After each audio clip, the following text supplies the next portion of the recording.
Dak terima jadi korban dugaan penggelapan duit hasil usaha pencucian mobil oleh dua pegawainya. Sehingga mengalami kerugian mencapai 20 juta rupiah. Epri, warga Kecamatan Alang Lebar Palembang bikin laporan polisi di SPKT Polrestabes Palembang.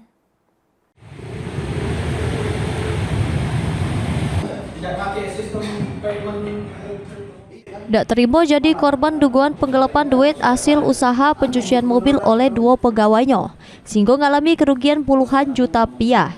Epri, warga Kecamatan Alang Lebar Palembang datangi SPKT Polrestabes Palembang, bikin laporan polisi.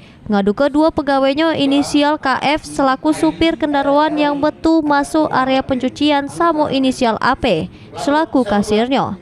Dikatakan Epri kerugiannya muncul pas pendapatan usaha punya dirinya mengalami penurunan signifikan jeru 1 hingga 2 bulan terakhir sampai dan terima keuntungan jeru periode tersebut.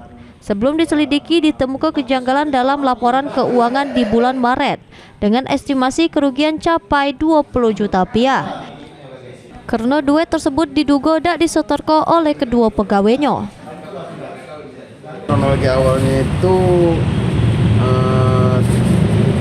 selama 1 sampai 2 bulan ke belakang itu ngerasa tidak ada keuntungan sama sekali di cucian ini. Jadi di audit untuk pembukuan laporan keuangannya ternyata ada kejanggalan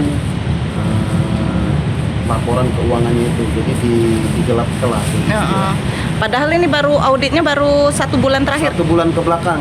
Jadi per periode 1 Maret sampai 31 Maret. Kalau yang sudah ini, yang sudah diaudit ini 15 sampai 20 juta. Laporan sudah diterima petugas SPKT, selanjutnya ditindaklanjuti Satreskrim Polrestabes Palembang. Herwahyudi, PAL TV.